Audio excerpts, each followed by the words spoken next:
Olá, meus amigos e minhas amigas, eu sou o professor Vinícius e esse é a Alternativa Progressista.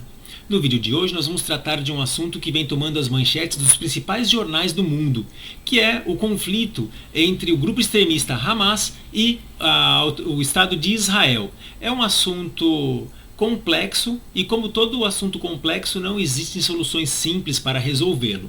Mas antes disso, eu gostaria que você desse um like aí nesse vídeo. Se você conhece o canal e não é inscrito, se inscreva. Deixe aí um comentário para que o YouTube possa impulsionar a nossa publicação. Então vamos lá. Conflito entre árabes e israelenses. É um conflito que assim a gente sempre ouve falar, mas por que ele existe? Esse é um conflito que tem causas históricas. Então nós vamos tentar desvelar aí essas causas. Quem conhece a história bíblica sabe que os israelenses, sabem que os judeus, eles ocupavam aquela região já na antiguidade. Jesus Cristo, por exemplo, ele era de religião judaica. Logo após, alguns anos após a morte de Cristo, por conta de uma série de revoltas que aconteciam naquela região, os romanos, que eram os que ocupavam aquela região há 2000 anos atrás, há um pouco mais de 2000 anos atrás, eles expulsaram os judeus do Oriente Médio num movimento que ficou chamado de diáspora judaica. Então os judeus eles passaram então a conviver, né, com outros povos em outras partes do mundo. Às vezes de forma pacífica, mas muitas vezes de forma violenta. Por conta disso, sempre existiu na comunidade judaica uma tentativa ou um vislumbre de tentar voltar para a sua terra e recriar, né, o antigo Estado de Israel. Bem, existiam alguns problemas com relação a isso. Aquela região, ela primeiro, como nós colocamos, ela era dominada pelo Império Romano. O Império Romano ele caiu, mas ele foi dominado por outros impérios também, como o Império Bizantino, depois o Império Árabe e por aí vai, né? Mas como os judeus, eles sempre tiveram, pelo menos parte dos judeus, eles sempre tiveram esta vontade, né, essa nostalgia de reconstrução do Estado de Israel, invariavelmente existiam movimentos migratórios para o retorno, né, daquela região, né, para aquela região do Oriente Médio. Eu estou aqui com um artigo de uma autora chamada Raquel Mizrahi. Ela tem um artigo chamado Multiculturalidade Otomana. Ela diz, que foi publicado na Revista de Estudos Orientais no ano de 2008. O que ela diz aqui? Os moçárabes, conhecidos hoje como judeus orientais, viviam nas terras árabe-muçulmanas desde meados do século VII. Então, em meados do século VII, os chamados judeus orientais eles começam então a ocupar a região do Oriente Médio novamente. A convivência de 13 séculos entre judeus e árabes aproximou-os em larga medida, alimentando uma tradição judaico-islâmica, paralela à judaico-cristã no mundo ocidental. A longa convivência levou os judeus a assimilar traços de cultura árabe com o idioma, a música, a dança, os costumes alimentares e o forte patriarcalismo, embora intensa. A arabização não atingiu a religião e as tradições. Então, subentende-se que mesmo depois da diáspora, quando os judeus começam a voltar para o Oriente Médio, existia uma convivência que não era uma convivência conflituosa entre muçulmanos e judeus. Quando ocorre o advento das cruzadas, por exemplo, os cristãos, quando chegam, né, no Oriente Médio, eles encontram lá eles combatem os árabes, mas eles também encontram, né, após a tomada, né, a primeira cruzada ela teve sucesso, né, vamos colocar assim, e eles encontram aí judeus também na região trabalhando, né, desenvolvendo aquela região. Então árabes e judeus, eles não são eles não têm uma história de conflitos que são, né, seculares. Esses conflitos entre árabes e judeus, eles são mais contemporâneos. Vamos entender como eles acontecem. Bem, século XX, né? Século XIX, aquela região ela é dominada por um império chamado Império Otomano ou Império Turco-Otomano. Os judeus no Império Otomano eles também existiam e conviviam de forma pacífica, ainda utilizando o mesmo artigo para entendermos esta multiculturalidade existente no Império Otomano. A harmonia e a tranquilidade social constituíam os principais objetivos do sistema organizado pelos otomanos, cujo poder emanava do sultão, personagem central que vivia em um majestoso palácio conhecido nos círculos diplomáticos como La Sublime Porte. O soberano constituía a chave do sistema otomano, parte da legalidade entre governantes e governados. Durante 4 séculos esse sistema funcionou e se tornou o fator básico de estabilidade em distintos espaços. Por meio dele, diferentes grupos culturais mantiveram-se separados, reduzindo ao mínimo possível focos de conflito. Baseando-se nessa organização administrativa, o Estado otomano estruturou-se em uma sociedade multicultural. Então, no Estado otomano, que dominava a região onde hoje é a Turquia, os Balcãs na Europa, todo o Oriente Médio e até o norte da África, existia uma multiculturalidade intensa. Então, os cristãos coptas no Egito, os cristãos maronitas no Líbano, os judeus no Oriente Médio, né? Os cristãos ortodoxos na Grécia, tudo era o sultão ele conseguia administrar essa multiculturalidade. O que acontece no final do século XIX, início do século XX? As tensões entre os países europeus e até o Oriente Médio, eles começam a ficar cada vez mais intensas, né? Com o advento da Primeira Guerra Mundial, que acontece entre 1914 e 1918, esta guerra total ela vai causar grande instabilidade na Europa e no Oriente Médio. Impérios deixam de existir com o final da guerra, né? Os vencedores eles acabam retalhando os impérios vencidos. Acontece o desaparecimento, por exemplo, do Império Austro-Húngaro, com o resultado da guerra, né? E o desaparecimento do Império Otomano. Então, o que acontece com o Oriente Médio? O Oriente Médio ele é retalhado entre os vencedores. E nestas circunstâncias, a parte que cabe à atual Palestina, ela fica então sobre o chamado Mandato Britânico. Bem, já disse que parte dos judeus eles tinham a intenção, eles tinham o desejo de voltar para o Oriente Médio e constituir novamente um Estado. Este grupo, no século XIX, ele passa a intensificar, comprar terras na região que nós conhecemos hoje como Palestina, né? E até então, sob o mandato do Império Otomano, esta convivência ela não era uma convivência tão conflituosa. Esse grupo que tem essa pretensão são chamados sionistas, né, que voltam para o Oriente Médio, compram terras. Quando a Palestina ela se transforma em protetorado britânico, aí os conflitos eles começam a ficar cada vez mais intensos, né? Sob o mandato britânico ocorreram diversos conflitos entre árabes e judeus que viriam a se tornar depois o Estado de Israel. Então nós temos aqui diversos conflitos que vão surgir porque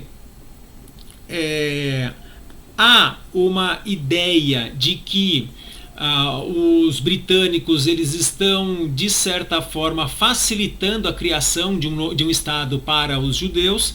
No entanto, existia ainda um número muito grande de palestinos em relação aos judeus nesta região. O mapa aqui vai mostrar as terras, as partes da terra que pertenciam a pessoas de origem judaica e as pessoas de origem árabe palestina, né? Então nós podemos perceber aí que o número de judeus palestinos até 1946 ele era bastante reduzido. Acontece que um fator histórico foi determinante para para a virada de chave. Todo mundo que conhece um pouquinho de história vai saber o que aconteceu com o povo judeu na Segunda Guerra Mundial, né? Sobretudo com os judeus alemães, né? E a perseguição que esse povo sofreu durante a Segunda Guerra Mundial e, sobretudo, sofreu nas mãos dos alemães. A partir daí, uma ideia de Estado judeu ela começa a ganhar força, ela começa a se intensificar. E com o final da Segunda Guerra Mundial, a ONU ela promove uma revolução, a nascente Organização das Nações Unidas, ela promove uma resolução em 29 de novembro, implementando um plano de partilha da região em 2 estados distintos. Esses 2 estados distintos seriam então o Estado de Israel e o Estado da Palestina. Segundo esse plano de partilha, a partilha dessa área ficaria dividida da forma com que vocês estão vendo aqui. Ora, se nós pegarmos o mapa de 1946 e o mapa de 1947, a gente consegue observar uma coisa um tanto quanto estranha, né? Onde iriam colocar todos os palestinos que estavam dentro deste nascente Estado de Israel? Então isso gerou um conflito, os palestinos eles não aceitaram, né? Os árabes não aceitaram essa partilha e iniciou-se então um conflito grande entre judeus e palestinos a partir daí. Bem, em 1948, no dia 14 de maio de 1948, o presidente da Organização Sionista Mundial, o Davi Ben-Gurion, ele proclamou oficialmente a independência do Estado judaico e a partir daí houve conflitos armados entre árabes e judeus, né? Nesse primeiro conflito armado, mais de 700 mil palestinos foram desalojados de suas terras, né? Eles tiveram que deixar as suas terras. Então, no dia seguinte da criação do Estado de Israel, já acontece um conflito armado e um deslocamento forçado de palestinos. O Estado de Israel, então, ele se consolida sob o financiamento do mundo ocidental, sobretudo dos Estados Unidos da América, e a partir daí começa uma perseguição sistemática sobre o povo palestino. O Estado da Palestina nunca foi criado. A ONU ela cedeu o que se chama-se de Cisjordânia, que é a parte oriental da Palestina, para a Jordânia, e ele cedeu a faixa de Gaza para o Egito. Então esse Estado nunca foi criado, esse Estado da Palestina nunca foi criado. Em 1967 acontece uma outra guerra, né, chamada Guerra dos 6 Dias, entre uma liga árabe, entre diversos países árabes e Israel. A guerra é vencida facilmente por Israel depois de 6 dias, e isso é motivo para Israel expandir as suas fronteiras, dominar mais ainda as regiões da Palestina. Ele acabou dominando também, acabou controlando territórios na Síria e territórios no Egito, né? A Península do Sinai ficou sob controle do Egito. E mesmo assim, dentro das áreas que eram de maioria palestina, os judeus, né, os israelenses, eles jamais deixaram de construir colônias, né, e de ocupar com colônias judaicas, ao ponto que em 2010 o que restava apenas de território palestino é o que nós estamos vendo aqui no mapa, né? Então, assim, a cada momento nós estamos vendo uma expansão cada vez maior do Estado de Israel para além das suas fronteiras originais, e cada vez mais nós estamos observando uma diminuição do território que originalmente seria o território da Palestina. Então, esse ataque, que foi um ataque cruel, que foi um ataque injustificado, que foi um ataque perverso, promovido pelo Hamas. Por que foi um ataque perverso? Porque numa guerra, até em guerras, você tem algumas regras éticas. Então você não ataca criança, você não ataca população civil, você não ataca mulheres, né? Você não viola mulheres, mas o Hamas, ele, ao chamar a atenção, ele sim promoveu ataques terroristas, né? O fato de o Hamas ter promovido ataques terroristas também não significa que a reação tem que ser injustificada. Todo povo que recebe uma agressão, ele tem direito à autodefesa, mas a autodefesa, ela também não pode ser barbarizada, né? Nós vimos aí nessa semana um hospital que foi atacado. Tudo indica para um míssil disparado pela própria Jihad Islâmica, que é um outro grupo que combate o Estado de Israel. Mas além desse, outros 26 hospitais já foram atacados, e muitos deles com mísseis vindos de Israel. Então acaba sendo uma guerra que, no final das contas, você não tem bonzinho, mas você tem torcida, né? Porque você percebe que assim, Israel pode violar todo e qualquer condição humana mínima, que ainda assim ele vai ser visto como vítima dessa história, né? Tudo aquilo que Israel fez para controlar cada vez mais aquilo que seria um Estado palestino, ele praticamente é ignorado, para você achar, ele é praticamente ignorado, e nós vemos aí pessoas falando, não, que já que Israel ele foi atacado, então ele tem o direito à defesa. Sim, o direito à defesa em alvos militares, em alvos terroristas, se for o caso, mas nunca em hospitais, nunca em escolas. Ele não aceitou um cessar-fogo para que as pessoas que queiram sair da faixa de Gaza possam sair. Então, é uma guerra. Você tem aí um momento, né, de opressão, sim, do Estado de Israel, mas também não podemos dizer que o que o Hamas fez não foi um atentado terrorista.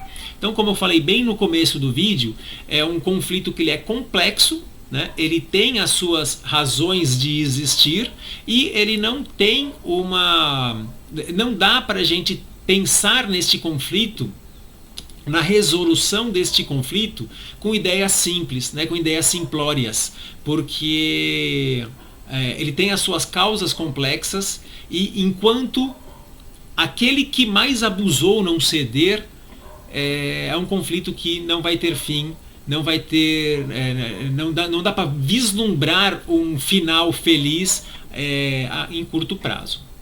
Sei que o vídeo ficou longo, mas assim, era necessário a gente esmiuçar aí tentar buscar nas entranhas aí as causas do conflito. Eu sou o professor Vinícius, muito obrigado por assistir esse vídeo até o final, e até a próxima. Tchau!